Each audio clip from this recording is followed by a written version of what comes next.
नमस्कार दर्शक बंधु आज हूँ 1 जून रविवार आज कतरी इंपोर्टाट एवं लेटेस्ट न्यूज को मुझे पाखे यह वीडियो लेके आसी आपण को अनुरोध कि वीडियो को प्रथम रु शेष पर्यंत देखते और आप क्यों जिलार वीडियो को देखुं कमेंट बॉक्स में निश्चय जनातु। आज प्रथम खबर है इंस्टाग्राम इन्फ्लुएंसर शर्मिष्ठा पानोली गिरफ। इंस्टाग्राम इन्फ्लुएंसर शर्मिष्ठा पानोली को गिरफ कर कोलकाता पुलिस। ऑपरेशन सिंदूर उपर बॉलीवुड अभिनेता मैंने नीरव रहा कारण नहीं शर्मिष्ठा एक विवाद वीडियो पोस्ट करते जहां नहीं विभिन्न महलर तीव्र प्रतिक्रिया प्रकाश करता। एने कोलकाता पुलिस निकट में एक एतला रुजु होता जहां आधार कर पुलिस शुक्रवार राति गुरुग्राम गिरफ करिछि। शर्मिष्ठा जड़े आईन छात्री से पुणे रे आईन विश्वविद्यालय अध्ययन कर पुलिस सूचना अनुसार पानोली एक वीडियो इंस्टाग्राम रे अपलोड करथिले। ऑपरेशन सिंदूर को नहीं हिंदी चलचित्र अभिनेता मैंने नीरव रही से अभियोग करथिले। एहा परे तांकु विभिन्न महल में विरोध करथिबारु से वीडियोटी को हटाई देबा सहित क्षमा प्रार्थना करथिले किंतु सेतेबेलकु तांको नाम रे एतला रुजु होई सारिथिला। पुलिस तांको बारंबार नोटिस जारी करी हाजर होगा लगी कहितला किंतु से हाजर न हेबारु कोर्ट को अनुमति क्रमे पुलिस गुरुग्राम रु तांको गिरफ करछि। परवर्ती खबर ओडिशा रे कोविड स्थिति नियंत्रण रे भयभीत न हेबाकु स्वास्थ्य विभाग परामर्श। ओडिशा रे बढ़ुछि कोविड आक्रांतक संख्या संक्रमितों संख्या 7 को वृद्धि। गतकाली राज्य में कोविड पॉजिटिव संख्या 5 थिला एबे आउ 2 कोविड पॉजिटिव चिन्हट होइछन्ति। एहाकु मिसाई राज्य में मोट संक्रमितों 7 छुईछि। एहा कहिछन्ति राज्य स्वास्थ्य सचिव एक आश्वस्ति। आउ जड़े कोविड पॉजिटिव चिन्हट होइछन्ति किंतु यार संपूर्ण रिपोर्ट स्वास्थ्य विभाग पाखु आसे नहीं। एबे कोविड स्थिति संपूर्ण नियंत्रण रही। एबे जो भारिएंट चिन्हट होइछि ताहा माइल्ड स्ट्रेन तेणु कहीं भयभीत न हेबाकु स्वास्थ्य विभाग पक्षरु कहुଯାଇଛି। परवर्ती खबर बदलिब भुवनेश्वर मास्टर कैंटीन ना गृह निर्माण और नगर उन्नयन मंत्री सूचना। बदलिब भुवनेश्वर मास्टर कैंटीन ना गृह निर्माण और नगर उन्नयन मंत्री कृष्णचंद्र महापात्र यह सूचना देछन्ति। मंत्री कहिसन्ति ओडिशा रे ओडिया अस्मिता को गुरुत्व दिया इंग्रेज अमलरू थिबा किछि प्रमुख स्थानर ना परिवर्तन हेबो। एनै विचार विमर्श चली तेबे ना परिवर्तन हेले ओडिशार बरपुत्रंको नारे नामित करा जे परे। एने मुख्यमंत्री मोहन चरण माझी निष्पत्ति नेबे बोली कहिसन्ति गृह निर्माण और नगर उन्नयन मंत्री कृष्णचंद्र महापात्र। भुवनेश्वर एक प्रमुख छक होउछि मास्टर कैंटीन। सूचनायोग्य ओडिया अस्मिता को गुरुत्व दिआसिथिबा बीजेपी सरकार एभली निष्पत्ति नेछि। पूर्वरु मो बसर ना परिवर्तन कराजे आम बस रखा जाइतिला तेबे आगामी दिन में मास्टर कैंटीन ना परिवर्तन हेले केउ ना रखा जिवो ताहा उपरे समस्त नजर रहिछि बोली सूचना मिलिछि। परवर्ती खबर श्रीलिंगराज मंदिर रे विभ्राट को नहीं नीतिकांति बंद। श्रीलिंगराज मंदिर रे विभ्राट को नहीं नीतिकांति बंद रहिछि। बिना मंगल आलती रे साहाण मेला दर्शन को नहीं विवाद देखा जाइछि। केदार गौरी मंदिर रे सरिणी दियंक विवाह बड़ू सेवायत मंदिर खाली भक्तों साहाण मेला दर्शन कराई एने बंद रही नीतिकांति। सेवायत निजोगों मध्य असंतोष देखा जाइछि। गतकाली मध्यरात्रि महाप्रभु श्री लिंगराज और माँ पार्वती विवाह अनुष्ठित होता। बरं देश में सजई हुई विराट शोभायात्रा लिंगराज महाप्रभु माँ पार्वती केदार गौरी मंदिर में पहुंची। परवर्ती खबर देश में बढ़ुछि कोविड आक्रांतक संख्या। सक्रिय आक्रांतक संख्या 2710। देश में बढ़ुछि कोविड आक्रांतक संख्या। एवं सक्रिय आक्रांतक संख्या 2710। राज्य में कोरोना आक्रांतक संख्या 7 पहुंची। केरल में सर्वाधिक 1147, महाराष्ट्र 424, दिल्ली में 294 चिन्हट होती सूचना मिली। परवर्ती खबर आंचलिक शिक्षा प्रतिष्ठान नाम लेखापी आवेदन। भारत सरकार शिक्षा मंत्रालय अंतर्गत एनसीईआरटी आंचलिक शिक्षा प्रतिष्ठान भुवनेश्वर, भोपाल, अजमेर, मैसूर, नेल्लोर और शिलंग रे 2025-26 शिक्षावर्ष BEd, BD, BSc BD, BD, BD, MEd, MScEd आदि शिक्षा भित्तिक अध्ययन नाम लेखापी आवेदन करा जाउछि एवं एही आवेदन आधार रे सीई परीक्षा आसंता मास 29 तारिख रे अनुष्ठित होबो। कंप्यूटर आधारित परीक्षा माध्यम रे योग्य प्रार्थी चयन करा जिवो। चलित वर्ष आवेदन शेष तारिख 17/6/2025 और अधिक जणिया पई आग्रही छात्र छात्री www.riebs.ac.in रे लॉगिन करिबा सह हेल्पलाइन नंबर 0221130627 रे जोगाजोग करि पारिबे। परवर्ती खबर चाषी खुशी खबर एई मासर प्रथम सप्ताह रे खाता को आसिबो पीएम किसान टंका। ओडिशार 20तम किस्ती चाषी अकाउंट को पठाइबे प्रधानमंत्री। 9 कोटी चाषी खाता को आसिबो 2000 टंका लेखा। पीएम मोदी डीबीटी जरिया 9.5 कोटी चाषी अकाउंट को टंका पठाइबे। एही योजना रे चाषी को प्रतिवर्ष 3टी किस्ती रे 6000 टंका दिया जायथे। पीएम किसान योजना होछि एक केंद्रीय कृषि कल्याण योजना। 2019 फेब्रुआरी मासरे मोदी सरकार यहाकू आरंभ करथिले बोली सूचना मिलिछि। निखोज बीजेपी नेत्री इतिश्री जेनांक एबे जाय पत्ता मिलुनी। परिवार 4 जण निखोज बीजेपी नेत्रींक एबे जाय पत्ता मिलुनी। बीजेपी नेत्री इतिश्री जेनांक सह परिवार 4 जण निखोज। इतिश्रींक सह तांक बड़ पुओ भाई भाउज निखोज रहिसंती। उद्धार कार्य रे ओडिशार एक रेस्क्यू टीम सामिल रहिछि।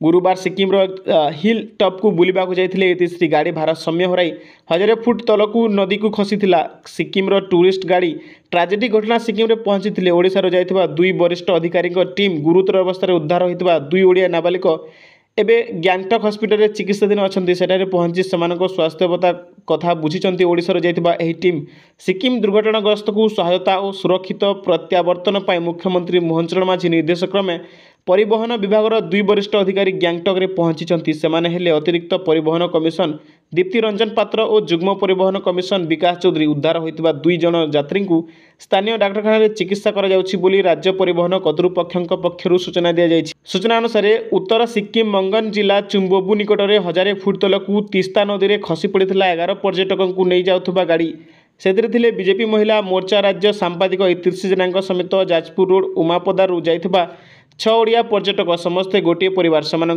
2 नाबालिक गुरुतर अवस्था उद्धार होता बेले इतिश्री समेत बाकी 4 जन एवं भी निखोज अच्छा। गतकाली भोर समय गुरुतर अवस्था उद्धार होते इतिश्री सान पुआ साईराज जेना और पुतरा स्वयं सुप्रती नायक घटनास्थल जनक मृतदेह उद्धार होता बेले जेते खोजाखोजी कले अन्य पत्ता मिल पारनी बोली सूचना मिली। परवर्ती खबर रथयात्रा तालबणियारू जिला हाईस्कल निस्कूल शोए अटे।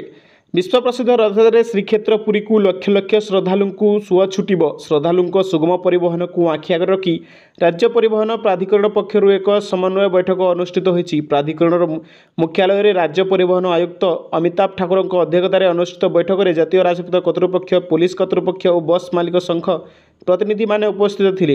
एते संख्यक श्रद्धालु किभली पुरी रे सुविधारे पहुँचे और फेरबे से विषय में विभिन्न दिग उपर आलोचना कर सर्वसम्मतिक्रमे गुरुत्वपूर्ण निष्पत्ति गुड़ी ग्रहण कर प्रतिवर्ष भली चलित वर्ष रथयात्रा निमंते अन्य रूट गाड़ी गुड़ी पुरी निमंते स्वतंत्र परमिट प्रदान कर आग्रही बस मालिक माने एथि निमंते किभली सुविधारे आवेदन करेंगे और अनुमति पाइबे जेभली कहीं मन इच्छा भड़ा आदाय कर यात्री को हैरान न करती से दिगरे पुरी पुलिस और पुरी आरटीओ विशेष ध्यान देवा निष्पत्ति होईछि। बस रहणी स्थान में अस्थायी विश्रामगार सह प्रशासन तरफ मौलिक सुविधा उपलब्ध करने को पदक्षेप ग्रहण कर बस स्टॉप रे जेभली यात्री मानक सुरक्षा को मध्य पुलिस पक्षर गुरुत्व दिया असामाजिक मानक उपर कड़ा नजर रखा कार्यानुष्ठान ग्रहण कर स्वतंत्र टीम गठन कर यात्री सुविधा को पुरी भुवनेश्वर कटक समेत अन्य सहर बस स्टैंड मॉनिटर करा जिवो। एहा सह पुरीर तालबणिया सीसीटीवी लागिबो।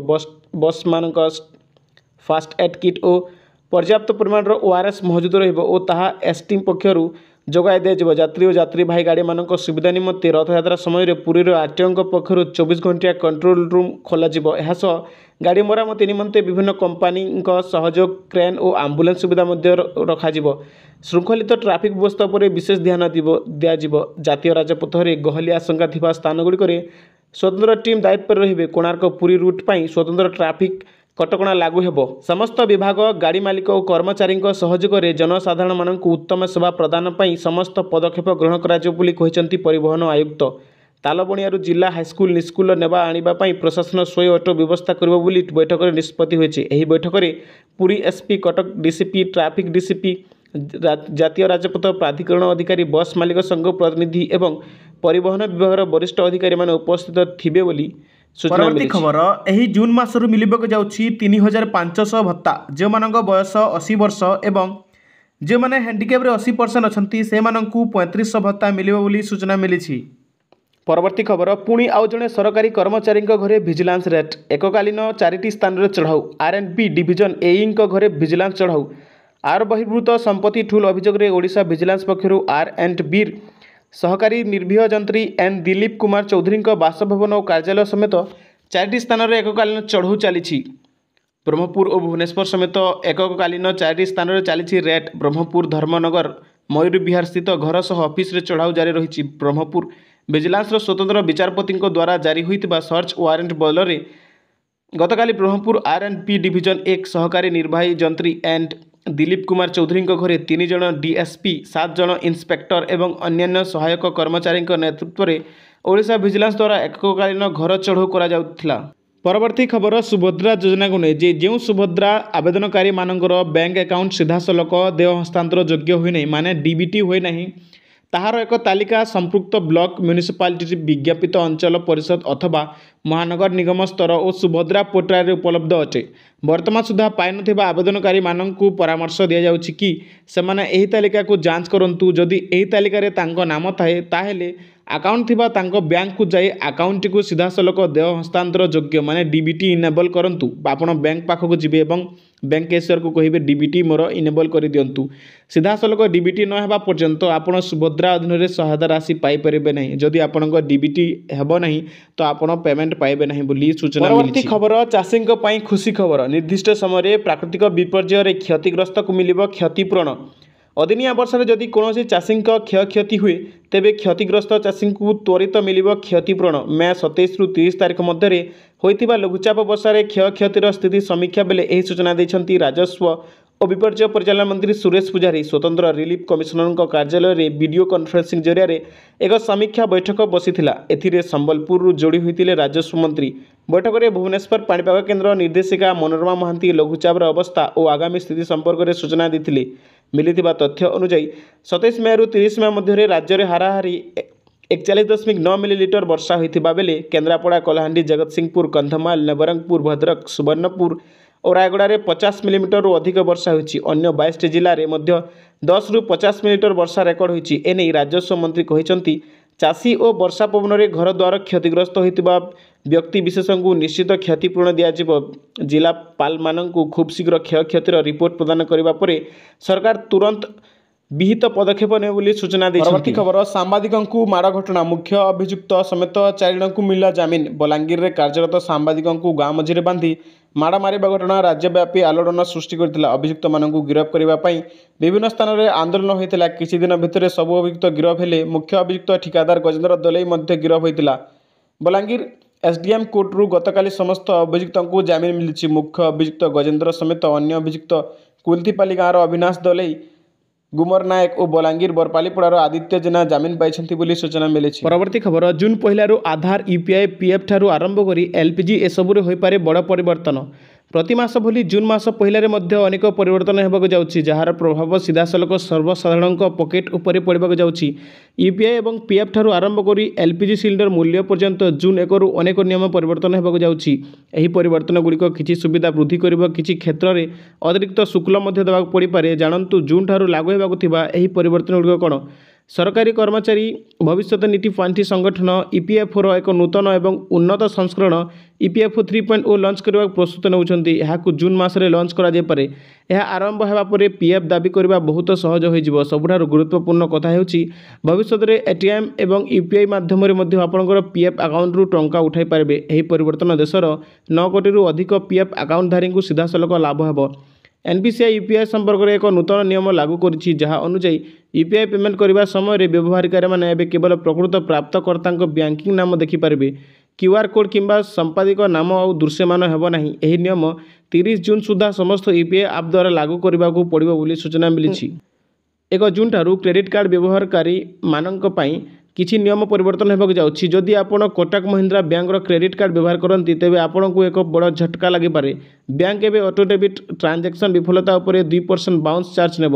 ଏହା ସର୍ବନିମ୍ନ 450 ଟଙ୍କା ଏବଂ ସର୍ବାଧିକ 5000 ଟଙ୍କା ହୋଇପାରେ। ଏହା ବ୍ୟତୀତ ବ୍ୟାଙ୍କର ୱେବସାଇଟ୍ ଅନୁଯାୟୀ ଅଧିକାଂଶ ବ୍ୟାଙ୍କ କ୍ରେଡିଟ୍ କାର୍ଡ଼ରେ ମାସିକ ଫାଇନାନ୍ସ ଚାର୍ଜ ମଧ୍ୟ 1 ଜୁନ୍ ଠାରୁ ବୃଦ୍ଧି ହୋଇପାରେ। ଏହାକୁ ବର୍ତ୍ତମାନର 3.50%ରୁ 3.75%କୁ ବୃଦ୍ଧି କରାଯାଇପାରେ ବୋଲି ସୂଚନା ମିଳିଛି।